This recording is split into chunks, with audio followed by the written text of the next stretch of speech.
Episode के starting में हमें दिखाया जाता है कि मोमो सोई हुई होती है और उसके मोबाइल पे कॉल आ रहा होता है। फिर मोमो कॉल उठाती है। वो कॉल इंटरव्यू के लिए था। मोमो को एक कंपनी में इंटरव्यू के लिए बुलाया जाता है। फिर मोमो देखती है कि फूफे ने भी उसे कॉल किया था। फूफे बाहर मोमो का इंतजार कर रहा होता है। वो मोमो के फ्रेंड से मोमो के बारे में पूछता है।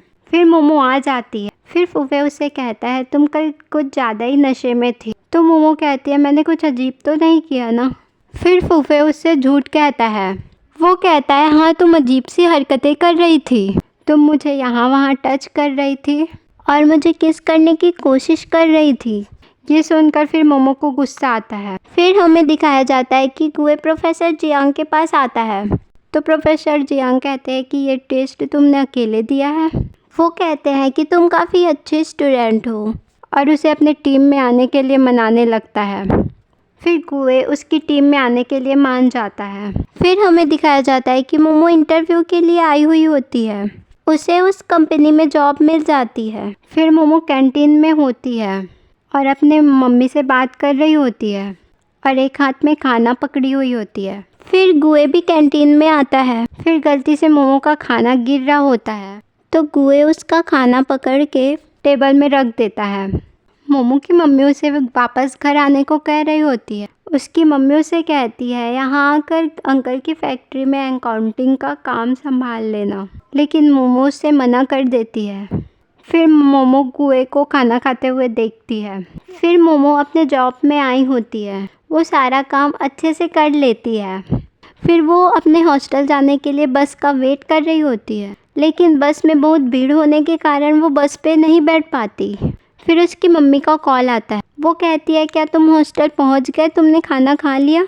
तो मोमो कहती है नहीं मैं बस पे नहीं बैठ पाई, मैं अभी पैदल चल के जा रही हूँ। तो उसकी मम्मी कहती है तुम आंटी चू के घर चले जाओ, मैंने उससे बात कर लिया है। तो मोमो अपनी मम्मी की बात मान लेती है और चली जाती है। फिर मोमो आंटी चू के घर में पहुंच जाती है तो देखती है कि घर काफ़ी गंदा होता है। मोमो घर को क्लीन करने लग जाती है और वहाँ पर लगे फ्रेम को निकाल देती है और अपने सामान को लगा देती है। फिर हमें दिखाया जाता है गुए लाइब्रेरी पे पढ़ाई कर रहा होता है। वहाँ पे मोमो भी आ जाती है और गुए से बात करने लग जाती है। फिर गुए कहता है तुम्हें यहाँ किसी चीज़ की बैड स्मेल आ रही है क्या। तो मोमो मना कर देती है। फिर गुए कहता है कि तुम्हारे से वो स्मेल आ रही है। तो मोमो कहती है हाँ मैंने राइस नूडल्स खाया था। तो गुए उससे कहता है तुम्हें हॉस्टल जाके नहा लेना चाहिए। तो मोमो कहती है मैं अब उस हॉस्टल में नहीं रहती, मैं रेंट पे रहती हूँ। और कहते हैं उस घर का मकान मालिक कितना अजीब है। उस घर का डेकोरेशन ऐसे किया है जैसे कोई भी देखकर डर जाए। मुझे तो ऐसा लग रहा था जैसे मैं ग्रेवयार्ड पे सोई हूँ। फिर गुए कहता है मुझे पढ़ने दो, डिस्टर्ब मत करो।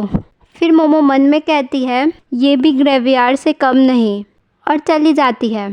फिर मोमो घर पर होती है, अपने मम्मी से बात कर रही होती है। उसकी मम्मी उससे पूछती है कि तुमने घर गंदा तो नहीं किया ना।